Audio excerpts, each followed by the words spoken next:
As far as we're aware, today's discussion and movie contain no substantial trigger warnings. Please let us know if we should add anything we missed. Hey everybody, it's your other host and resident edit boy, Jeff. Hey everybody, it's your other host and editor, Jeff. Hey, it's Jeff. For some reason, Jude's audio came out robotic. Jude's audio got damaged. I did my best to fix it and work around it. Something got to Jude's audio, and I can't figure out why. Even though I only kinda know what I'm doing. Please. It's still listenable, but the Hat Man was just too... I understand if it's not for you, don't worry about it, and we'll see you next time. Please, save yourself while you still can. For a few seconds, this place was Armageddon. There was a firefight! Fuck you think you're doing? You were asked a direct question, do you use cocaine? Am I a bad person? You never killed a baby! You want to know who my god is? Some huge friggin' guy. She somehow fornicated. Put your mouth on this.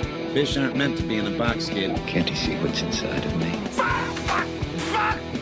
Welcome, everybody, to Willem to Filmography, the podcast where one of the three of your hosts has only recently realized what a credit limit means. I'm your host, Cyan Stone. Please send me money.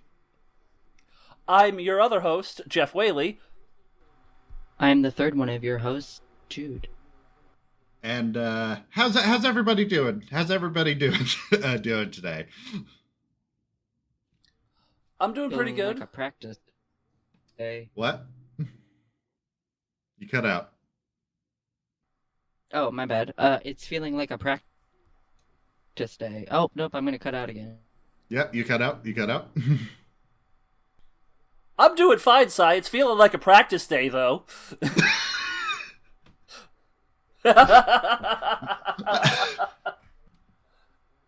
I love the variety of energies we have brought in, like even before recording.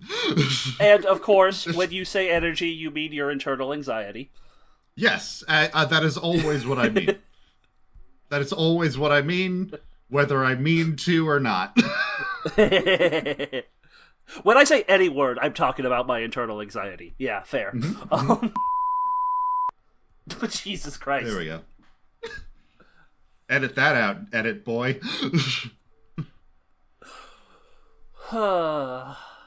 Friendship. Yeah. None of you commented. So today we watched... Today we watched Season 3, Episode 6 of The Hitchhiker, a show from the 1980s that's a horror anthology? Yeah. Bargain bin Twilight Zone. Yeah. With no supernatural elements, apparently. At least on this episode, maybe in others. Yeah, maybe? I was... we can get into it. And to get into it, we will do... What? Yeah, let's hold on. Let's do a practice thing where I say Willem Dafoe, and then we'll pretend to do the sting, and then we'll play the actual sting. Okay. So 3, 2, 1, and to bring us into that segment, here's Willem Dafoe. What? That's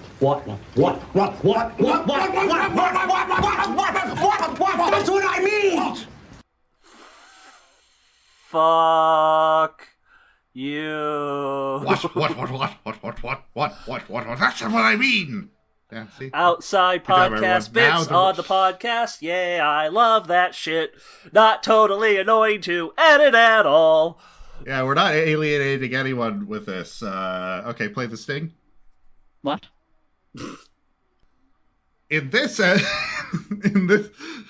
in this instance of Willem Dafoe plays a ghostwriter because he faked his death and is essentially a ghost. Oh, spooky for spooky month. My competing Willem Dafoe, and this is going to release right after Halloween, so yay. In this episode, Willem Dafoe is a hack. That's what Willem Dafoe is. He's a hack fucking writer. I can't wait to get into this in the summary. Okay, yeah. Who wants to take it? I got it. Thank God, because none of my notes have to do with the plot of this story. It's all... So, a little background. I watched this on the Internet Archive. So did Jude, but apparently I got a cursed copy from the Internet Archive that showed me my death and the deaths of everyone around them and kept saying, soon, soon, soon. So that'll be interesting for us to cover here. Also, the resolution was shit and the sound was all fucked up. So we can move on from here. Absolutely going to edit in 7 days right after that. From The Ring. The true sign of a creepypasta. Yes.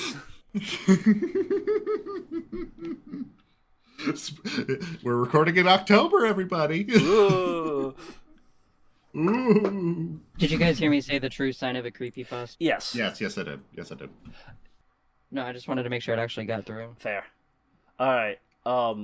We should do a practice of it getting through. So let's roll it back a bit. Ooh, spooky. We're recording in October. The true sign of a creepypasta. Boom. There we go. I meant to say it after you said the editing was off, though. On the quality was off on the... And here to give us the summary is Jeff. I fucking hate all of you. Yes, Jeff, very edgy. What the fuck? I am the one being trolled, and I am the one being the edgy one. What? What?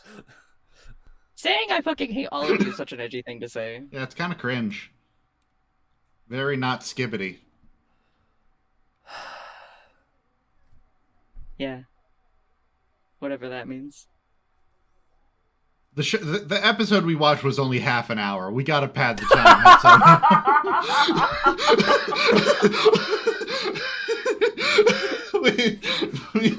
That's fair.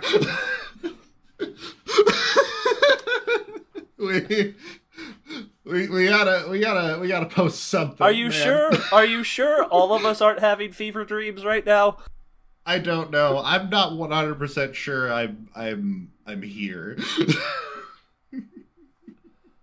Yeah, so, summary for, the 1980s Hitchhiker, Season 3, Episode 6, Ghostwriter.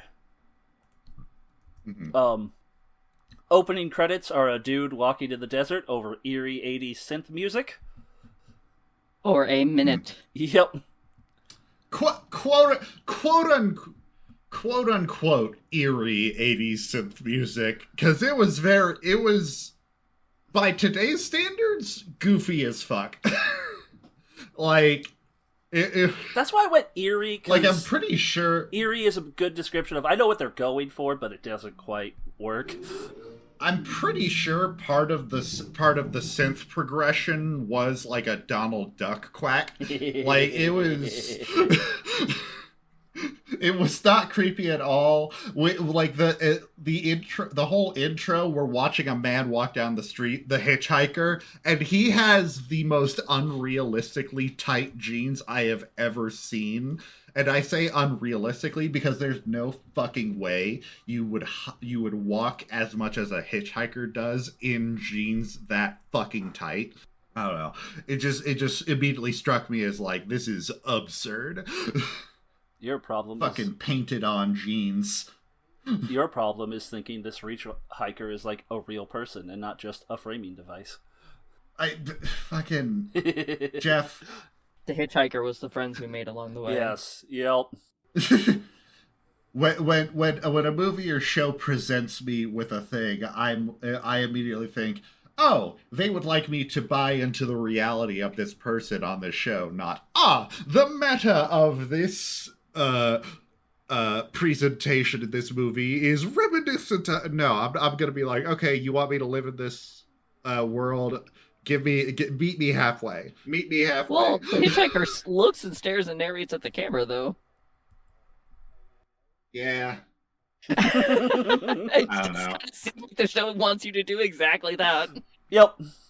Man, actually, that's a good point. I'm sorry I got worked up right there, guys. Man. A car is being hauled out of a body of water that was owned by struggling writer Jeffrey Hunt, played by our boy Willem Dafoe. Just a second. Mm-hmm.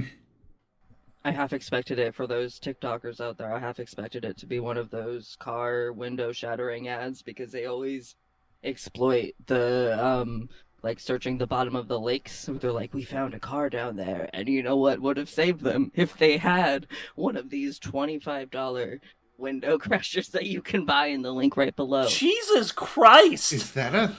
Is that a common enough thing on TikTok that people are going to... What? Yeah. What the fuck? I'm going to reiterate my I fucking hate you all to just society now. Man. Why the fuck Jesus. do people, Jude, get on me about not having a TikTok when shit like that is what I would see? Like, why... I haven't seen them much lately. Fair, but, like... Cool, your algorithm's getting better, I guess? I guess, yeah. God, this is a great society we are destroying. Yeah. Anyway, Much like the car in this scene. a distraught man and woman look for Jeffrey's body, looks for a body, but couldn't find one. A detective, played by M. Emmett Walsh, very good character actor, finds a journal with unfinished... Yes. Because I didn't see much shining through here.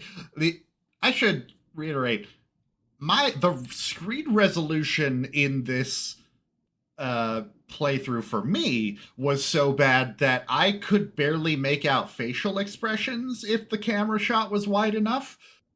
And so when you said a distraught couple cries over the car, I just had to be like, yep, I'm sure that's what happened when this scene was happening. I personally did not see their faces because the Hat Man stole them.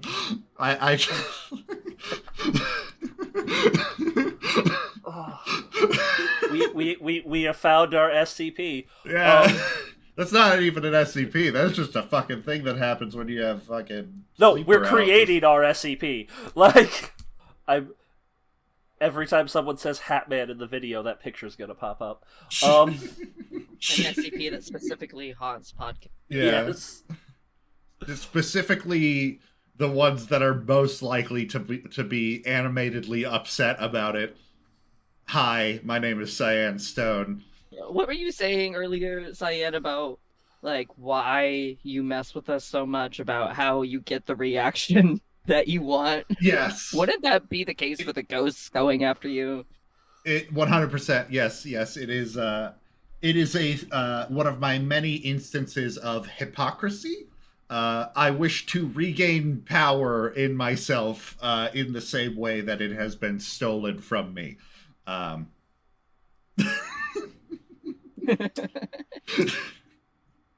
So the detective finds a journal with unfinished suicide notes to his wife and editor, Debbie and Tony, played by Gail Haddon and Barry Bostwick, respectively.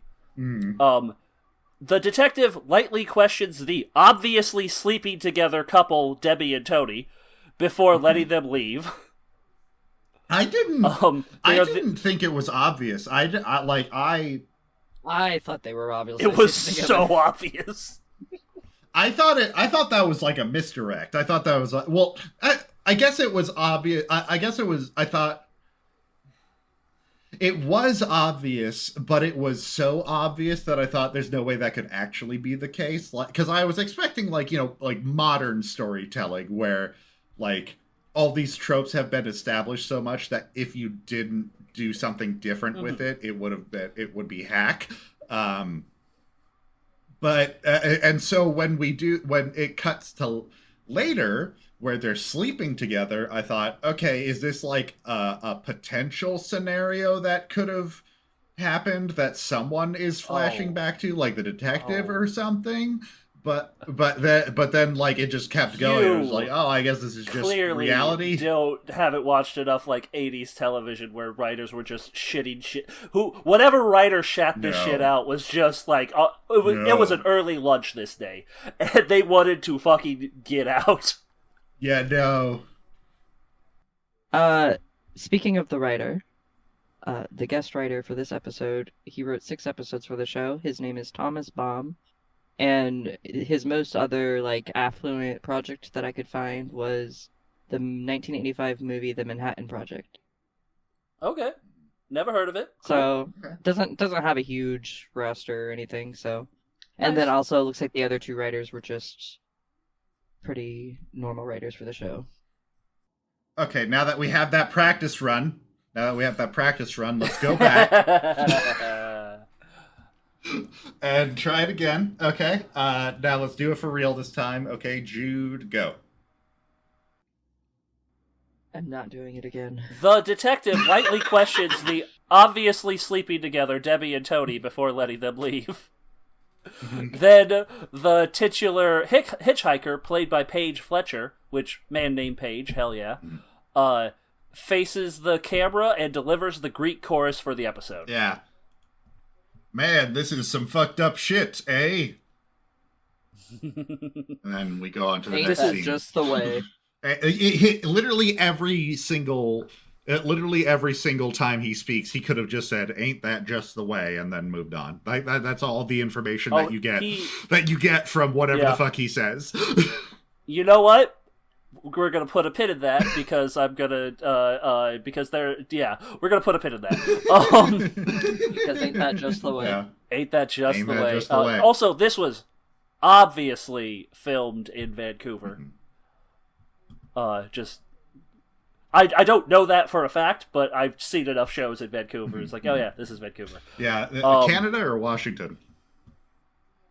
Canada, where all of a majority of TV shows are filmed. So like the X-Files and shit like that. And yeah, that makes sense. And Supernatural and all of the DC CW shows and like a lot of things. When you want to film in the quote unquote Northwest, but don't want to get shot by the many horrible people we have here, you go to Canada. Also, tax breaks. Yeah. Whole basically like the whole vibe I got from this entire show was, hey, we're the Twilight Zone, but we're on HBO, so we have tits. Ain't that cool? Yeah, basically. Then the obviously fucking Debbie and Tony start to obviously fuck before being distracted by an old neighbor lady, Vivian, who tells Tony about the publishers interested in Jeffrey's work now that he's dead. Vivian is not having any of Tony's shit, by the way. Yeah, no, like, I know you probably obviously killed him, and then she, like, goes... Another thing, and I don't know if this was just a common thing in the 80s, everyone is acting badly, but in a different way. Like, Tony and... what's her face that are fucking, they're acting Debbie in a very like flat way. Vivian is acting like overacting like she's on a fucking like Broadway stage. Like, this is television acting when you just got to get this shit out in a week. Yeah. Like God, I kind of miss that. I miss when shit was cheap like this. I miss when like you could make a show that was like low budget and it would like survive for apparently 3+ seasons. To be fair, they still kind of do. It's just all propaganda on like CBS that only old people watch. Yeah. Or the Big Bang Theory spinoff. Yeah. Young Sheldon. Yep, and the spinoff of Young Sheldon. There's a spinoff of Young Sheldon on its second season. Oh wow. Everything's beyond my brain now. I'm old. Georgie and Maddie's first marriage. But yeah, and also there's a Young Sheldon is the first one. They're coming out with another Big Bang Theory. We gotta. That actually looks interesting because there's a lot of funny comedians in it. But anyway, Big Bang Theory. Yeah. Big Bang Theory was one of those shows that I thought, like, what if we watched the entirety of this and did a podcast about it? But like, I think even that would be like. I would defend the first 5 seasons. I liked the first 5 seasons. I will fully admit I used to like that show. Yeah, there's good bits in that show. Still a lot of sexist bits, too. Oh, yeah! Yeah. I also would not do a podcast around it for the same reason of the other one. Yeah. I wonder if we would have a similar reaction to Friends, or if that's just all bad now. Joey and Phoebe are good, and that's it. No, they're not. Okay. They're not great. None of them are great, but Joey and Phoebe are the most entertaining to watch. Joey, I feel like, is more sex pesty in the beginning and then becomes more lovable as he's written more stupid. That makes sense. Yeah. Yeah, so Tony leaves with Vivian, and Debbie is confronted with the still-alive Jeffrey Hunt, who faked his own death to get the increased attention and money that his books will get posthumously. Played by our boy. Played by our boy, Willem Dafoe. Mm-hmm. At first time we actually see him. At first I thought it was a day one Willem, but as soon as we got a close-up, I was just like, okay, that's a day 2 Willem. That's a day 2 Willem right there. Again, less than 144p. I think they used the day 1 Willem for the hot tub scene later. Yeah. He was pretty fresh for most of the episode. That might be actual footage too. Like, yeah, maybe. Well, they just CGI'd the cocoon out. Yeah, I was gonna make a joke in my notes, but I literally ran out of energy watching this thing. I was gonna make a joke in my notes of just like, that Willem Dafoe is actually dead, but the process of cocooning will still happen, and he will be alive in the next couple months. Like, yeah. Are we still sure it's a couple months and not just a couple weeks? It's a few weeks, but if the Dafoe dies, then it's to reconstitute it's like an insectoid vampire. Like, depending on the injury, you gotta stay in the coffin longer. I can agree with that. Yeah. That is called the improv skills of yes. Moving on. Yes, moving on. Yep. Yeah, sure. Yeah. Anyway. Debbie is shocked about the plan to uproot their life to Samoa. And then Tony calls. Hold on 1 second. Yeah, Debbie is shocked about the plan to uproot their life to Samoa while Tony calls. Jeffrey listens in. He says... Wait, what? Wait, listens in to what? Jeffrey listens in to Tony talking to Deb. Oh, right, yeah. And then he has the. I thought we were moving on to the next scene where there was like some sort of interstitial or something like that. So like, did I just? No. No. I'm so excited. Yeah, Jeffrey listens in while Tony explains the new movie and book offers for Jeffrey's works coming in. He tells Debbie he loves her, and Jeffrey overhears that.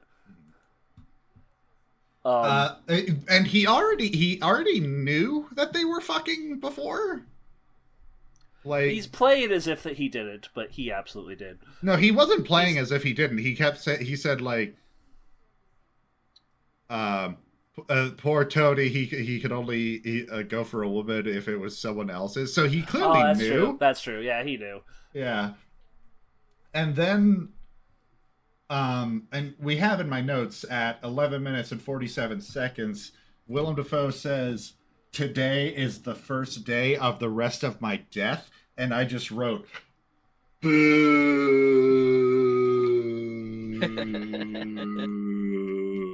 Like, that was such a...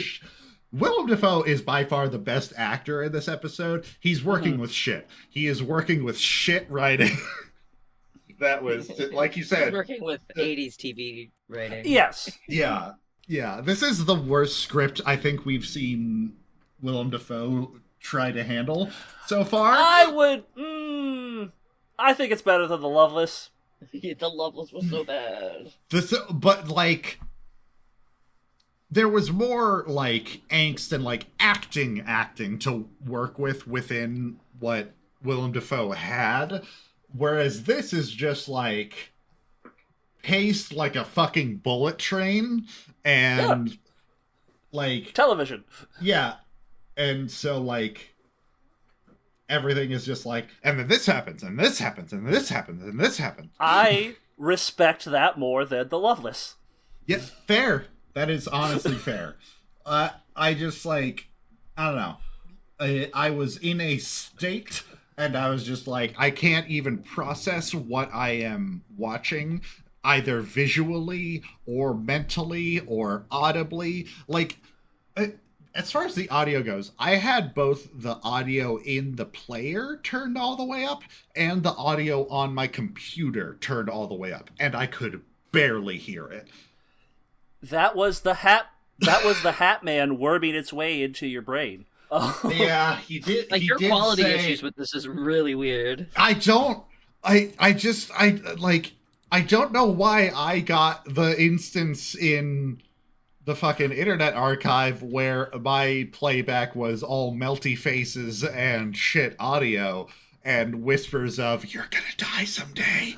Soon. I don't know why that was mine." We already established it's because you welcome the behavior. Yeah. See, if that happened to me, I'd be like, "This is sick." Like, oh, this show's actually saying something. Yeah, I love the lore we are making of this podcast now. So, you gotta be listening from episode 1 to get it. Yep. Oh, the clues were there. Yeah. You could have saved them, Mr. Policeman. At the public library, Tony takes part in a Jeffrey Hunt memorial when Debbie confronts him about what has happened in a very loud argument that they have in full view of everyone at the library. Yeah. Everyone in this movie, in this episode, is very bad at covering up any crime. Yeah. Like, so bad. They're like making out in front, like when they're like coming together after they find the bad car, and from like they're like making out in front of the windows, like all of the windows. Like they move around the house that has several windows and just make out in like every single one of them. Yeah. Yep. Can I? So speaking of the sex scene, the almost sex scene, I've noticed something with like literally every single sex scene that we've seen so far, except for the Loveless. Actually, no, even in the Loveless, they always go like tits first, like in every scene. Mm-hmm. In the same way too, of just like and then just like, I don't know, that just doesn't seem like that seems like a weird approach for it to be like the same thing every single time. That has to be some sort of like on-screen thing to where you can see the face of the woman reacting or something like yeah. It's a specific technique that an acting technique that was used had to have been, for some reason, that was just the way it was done for filming purposes. I must have been. I'm not saying foreplay never starts that way, but it's not the way that I do it every single time. And also, like you said, this is like a bullet train, so it's like, we just hit what you need to hit and then fucking move. Yeah. Speaking of the sexuality in the show, this is kind of like a weird fact about the show in general. Hell yeah. But in 1995, it underwent some re-editing and a re-release to kind of censor it a bit to cut out some of this strange, stiff nudity that doesn't feel real, nudity and sexual behavior.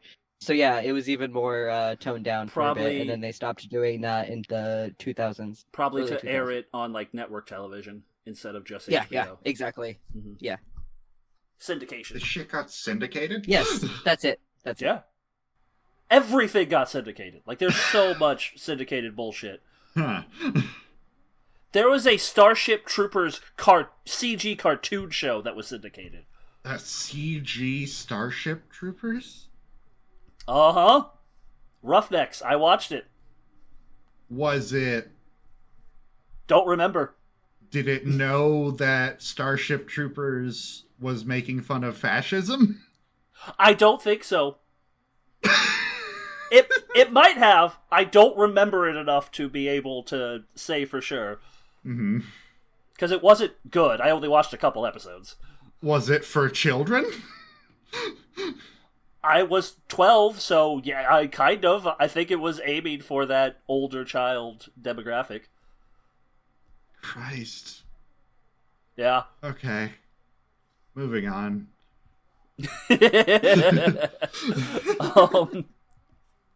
I'm gonna be the one to say this. This is a fun energy we have. Anyway, yeah, they have their very loud argument. Tony plans to use a Debbie to actually kill Jeffrey. Debbie says no. Smash cut to Debbie getting naked in a hot tub with Jeffrey to distract him while Tony drowns him. Yeah. Yeah. Like... Yep. There are problems with modern prestige television where things are made for people who don't know, the reason that there are so many shows that are like movie-long episodes and there's only like 6 episodes a season is because that gets around a lot of like union pay stuff. Writers' union specifically. Yeah, I can see why that took off compared to this stuff, which had been the norm at this point, where the pacing, there's no room to breathe. Or even fit in shit that would connect A to B. This is especially daunting in like an anthology series, because in at least a connected thing, you can kind of make reference to stuff in the past. But this is an anthology, and you just had a half hour. It should have been an hour at least, but I don't want to see an hour of this. So for an anthology, you should like, it is because it's an anthology, because it's just like, okay, we're at a brand new place. We have the narrator. He's giving us a line. Go, go, go, go, go. Just like, yeah. So they try to murder Tony, or not Tony. Tony tries to murder Jeffrey. Yeah. Spelled differently than how I spell my name. Mm-hmm. Excellent. Wait, is it Jeffrey? ERY for me. Jeff, I think you spell your name wrong. That's how my mom spelled it, because they spelled it wrong on my birth certificate, so... by their own admission. I see, okay. I asked my mom, like, why'd you guys do this? She was like, that's how we thought it was written. So...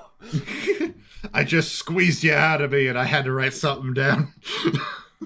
I was an accident. You know, they were not expecting me. So.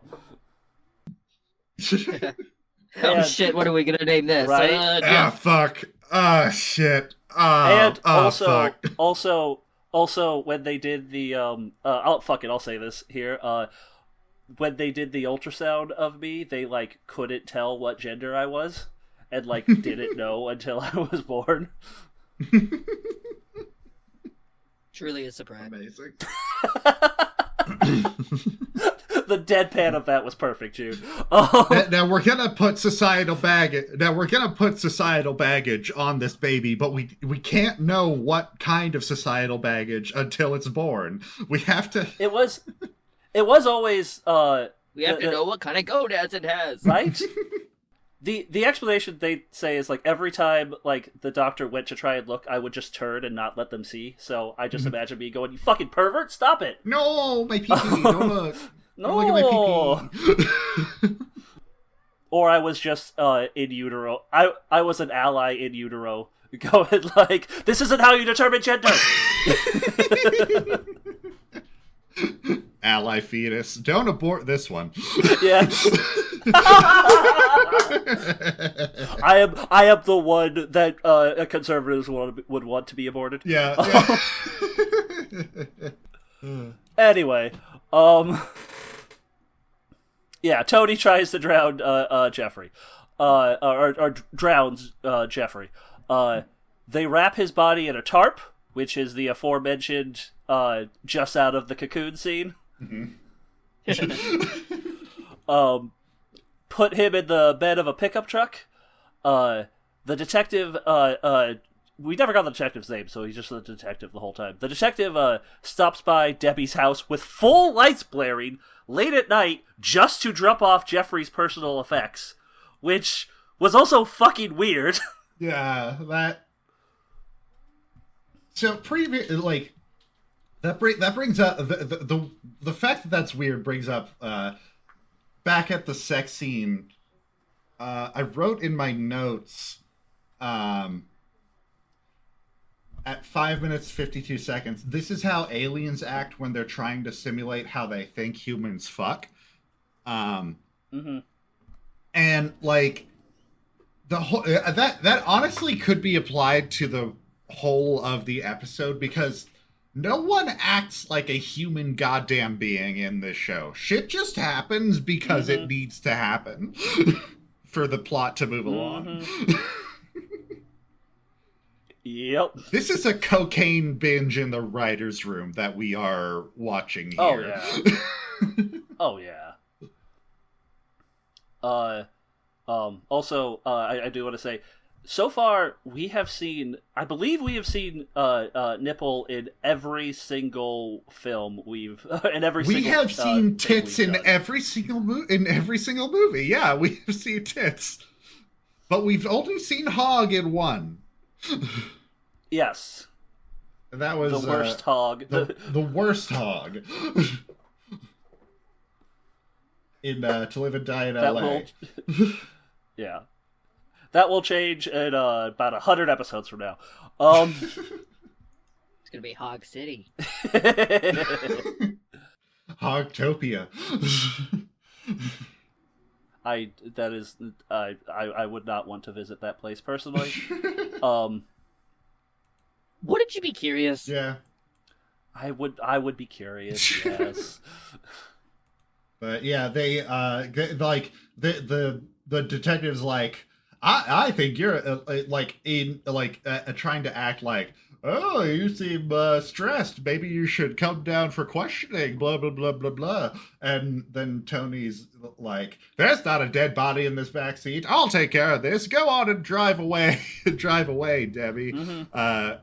And again, he doesn't even say come down for questioning. He's just talking to her as if you. That's the red herring. You think the detective knows more when he actually fucking doesn't. Like, yeah, he's actually incompetent. Yeah, Tony's just like, I'll take care of this. Go ahead and drive away, Debbie. And the detective's like, there's nothing suspicious going on. I will let that happen. And just like she drives away. It was funny. There was a funny bit of we still haven't found Jeffrey's body, and Debbie just goes, "Oh," and then drives off. Literally, that was good. And then followed by, man, that woman sure is in a hurry. And she, you see the truck she's in just fucking fly off of a hill, like on a road, but just flying off, getting air off of the hill. Yeah. And she arrives at a pier, and she goes to check the back seat to see where. To see the body and bring it to the edge to throw it off the pier, and dun dun dun, the body's not there. Jeffrey is behind her, and he's like, "Hey, Mousy Face." His pet name for her is Mousy Face, which again in my notes at 19 minutes and 22 seconds I wrote, "Mousy Face is a pet name that aliens would come up with to simulate how they think humans verbally express affection." Nothing in this fucking. And then coupled with the fucking Hat Man face melting, with the fucking... This was an ordeal for me. I got vaccinated yesterday with my flu and COVID shot, and my brain was, simmering in my it's the body. 5G, that makes sense. My brain was simmering in my skull, and I just, was watching this, am I...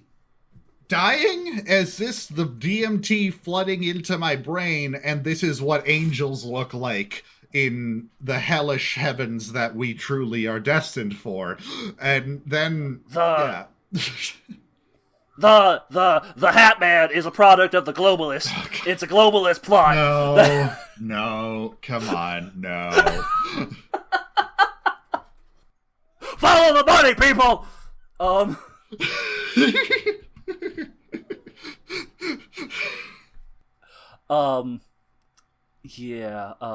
Fuck, what was I? Where were we at? Calls her mouse face, and then grabs her from behind, calls her mouse face, and says a perfect villain line before throwing her over the dock to her death. And it was just... Perfect does not convey quality here. It is... Yes. So sweaty. Yes. It's just hey, do you feel guilty? He may as well been saying, can you say yes to this thing that I'm about to say, so that it seems really fucked up that I throw you overboard after you say it? So that I can have a big moment here while I'm murdering you. And she's like, "Yeah, got it. I'll say it in the way that you need me to." Then that happens. It's the "How do you like them apples" scene from Good Will Hunting, where he specifically asked, "Do you like apples?" Good Will Hunting. The line is I believe I can't. It was Ben Affleck. I haven't seen it. I just know about this line. One of them goes to someone who is annoying them in the bar and says, "Do you like apples?" It's yeah. Punches them and then goes, "How do you like them apples?" Yeah. It's that. It's Ben Affleck. So that's a high quality Academy Award winning movie. So it's funnier when Ben Affleck does it, and I'm not defending Ben Affleck. Fair. But the fact that he had to basically say a random question in order to set up his own punchline, it's the same thing here, where it's do you feel like you can't live with yourself? And then don't, and then throws her over, and I love it because it's so cheesy and dumb. Yeah. And then and then he goes back to the truck and puts a note underneath the windshield wiper that says that makes it look like she committed suicide. And then I said, wait, when did he have the chance to write that note? Which brings us to the next scene, where big reveal. He and Tony have been working together for some time to kill Debbie, so she didn't know about the plot anymore. So they knew. Apparently, they knew Debbie was going to be the weak link about all this. So if they wanted to succeed, they had to get rid of Debbie. I think is what they're implying. I did write down, and they wanted her insurance payout, right? Probably. It wasn't. I don't think they said that. No. Yeah, they said there something was no about mention life of insurance. Yeah, or like a payout yeah. of some kind. Yeah, like a I life think the insurance payout payout or is something. from his deals Right, after he's dead. I think that's what that was. Oh yeah, that's it. Yes, That's it. I believe that's when they reveal that they're working together, I got way too excited at 20 minutes and 35 seconds, and wrote in all caps, "Holy shit, secret gay murder couple!" Nope. And then literally 1 minute later, I said, "Oh, it's just a money thing." And Boo. they just hate women because it's the 80s. Yeah. And by they, I mean the 80s. Yeah. Yeah. I think I say, revealing Jeffrey and Tony were in on it for some reason. Before Jeffrey obviously poisons Tony's drink, and Tony drinks it without questioning. The dude just planned to murder his wife, and you think he's not going to poison you as well? Like... Yeah. Also, rewinding a little bit, the team murder plot. It's heavily implied that they joined forces after Jeffrey had already faked his death. I don't know if it's implied that. I assume they've been in. I assume they were in cahoots the whole time. Yeah, that's what I assumed. We'll never know. Like the way that it's, I get, and again, take my opinion with a grain of salt because I'm gonna be dead in 7 days or whatever. But like the way that it was like framed, it seemed like after Tony realized how much money was coming in, that he decided, oh yeah, I think I should join forces with Jeffrey to kill Debbie so that we can get all this money. I don't think that Tony was in on the faking your death thing until after it happened. I don't think there's enough time for that to have been a thing. Because cell phones weren't really a thing yet. That's what I'm saying. That's what I'm saying. I think they're implying it, even though there wasn't enough time for I don't that think they are. I think that's a read for it, but I don't think that is what they implied because it literally wouldn't have been possible. So it must have happened before then.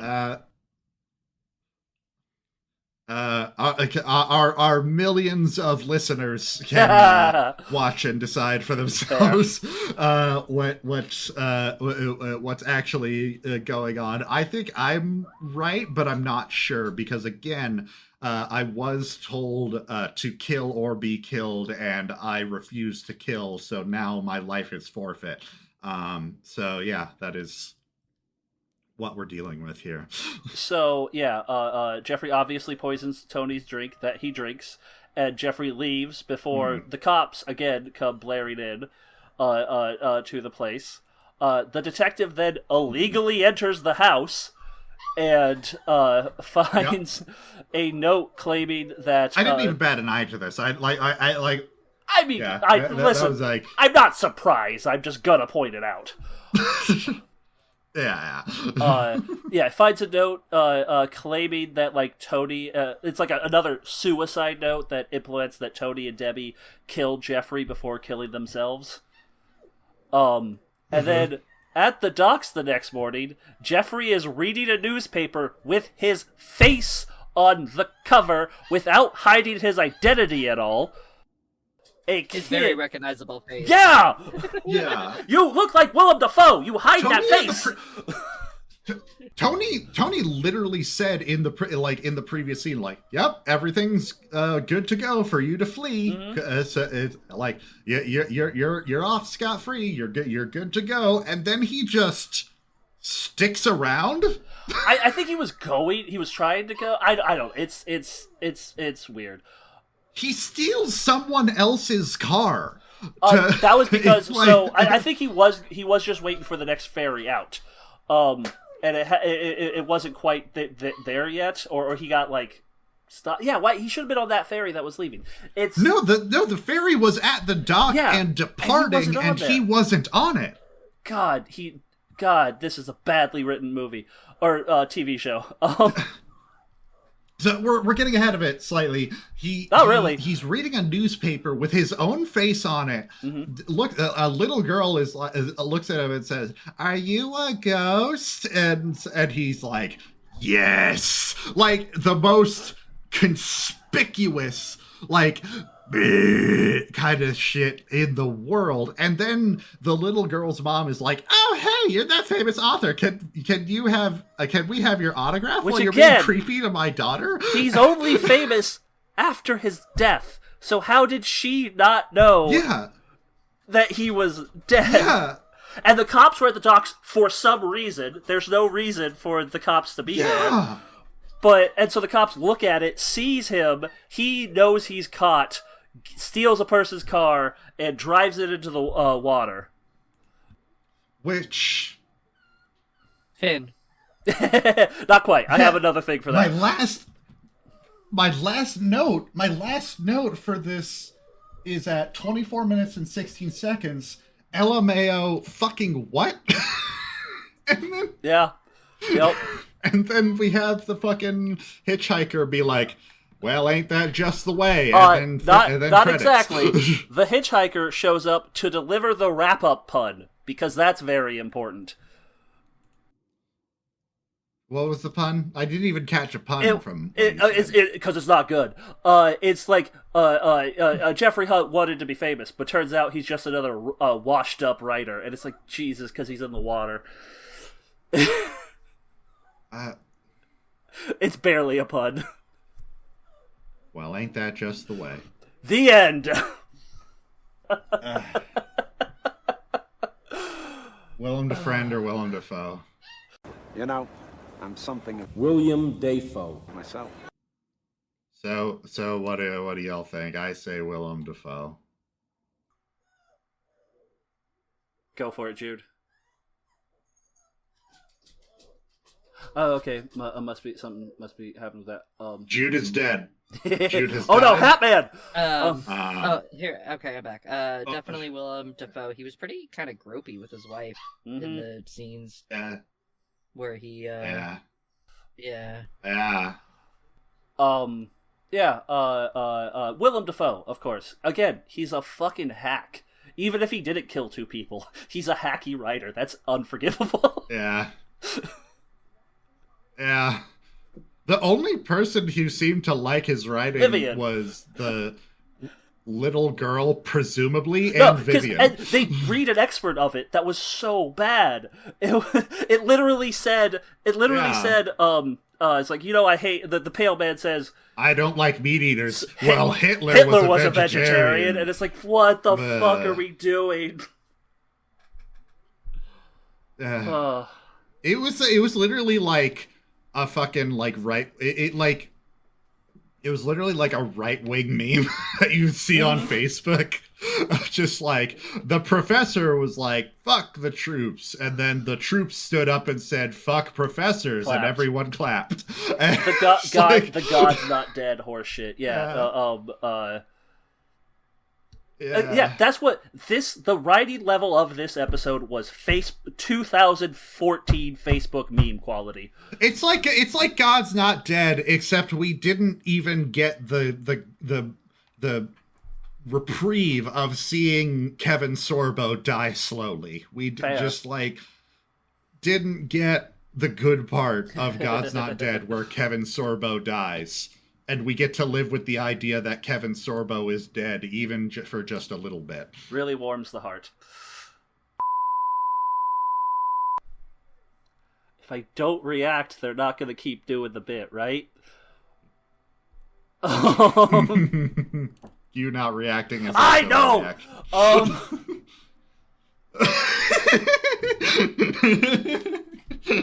I am well aware of how you work. So, did we like this show? And not reacting only works if your name is Jude. Well, did we like this I'm sorry. show? I want to respond to Jude. Yeah, because they respect you.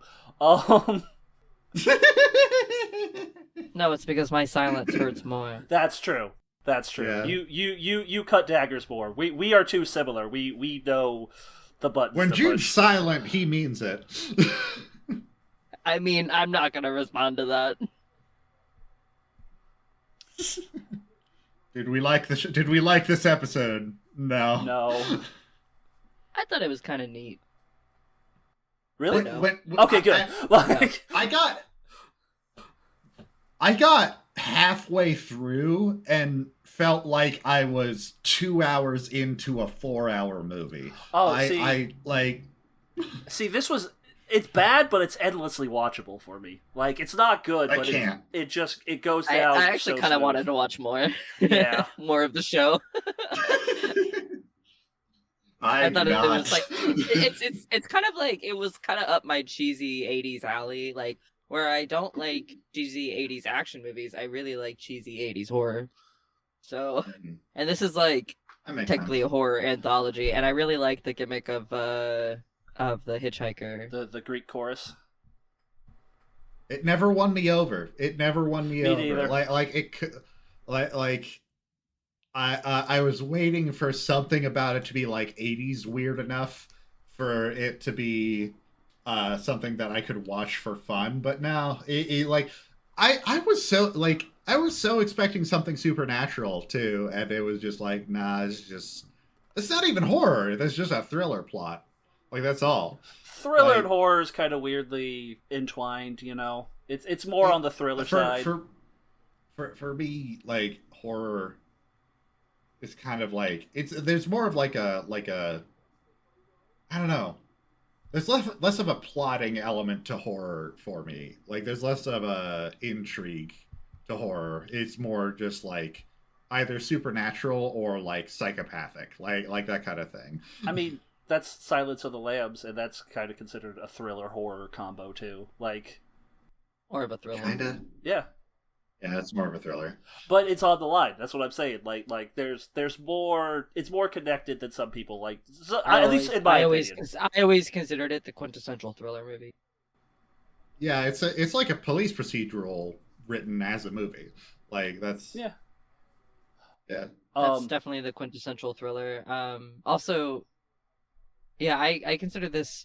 I would have to see more of the show to consider it a horror, but I definitely agree that this was more of a thriller episode. Yes, I was like, where is the horror? Yeah. Especially when I got a little excited when the writer said, I'm immortal, and I was like, oh, maybe they'll go somewhere with that. I'm like, oh, no, he's not, actually. Yeah. I thought he was like some cool ghost or immortal or thing. Nope. Yeah, I thought the twist was that, like, oh, he's like a supernatural monster now. Like, he cannot be killed. It's like, no, he's just a guy. He's a guy. It's very difficult. It's very difficult to watch this post the X-Files existing. This was in a pre-X-Files world. When the typewriter was like automatically typing, I was just like, "Oh shit!" It's like he's an actual ghost typing this out. It's like, no, it's just like a telex machine or something. I think that's what makes it horror, is that they were teasing the supernatural thing without any supernatural. And if there's more supernatural in other episodes, and this is just kind of a weird outlier, that makes more sense. But still sucks for our case. I am not charmed by the teasing of this slut TV show. I am not charmed, thank you. Well, my friends, we have come to the Willem Defend. Join us next time when we watch some more shit, I guess. Oh, no, actually, not shit. The movie I've been most excited to rewatch, and it's going to be weird to say because it's going to be a very heavy movie, but the Academy Award Best Picture winner, 1986 Platoon. So excited. Yeah. Anyway, bye. Bye! Bye. This is Cyan after the recording saying, Jeff, if you cut out any of the practice runs, I will kill you.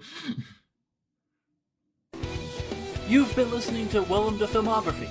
Our theme song is Cherry Metal by Arthur Vink. You can find this podcast on Spotify, YouTube, Amazon Music, and most places you find podcasts. Go ahead and like, subscribe, and review anywhere you can.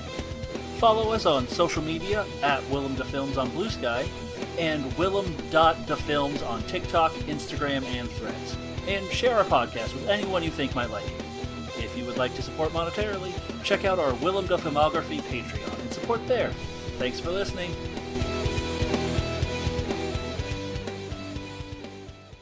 And this is the real one, not the practice one. This is the real one, yes. Okay.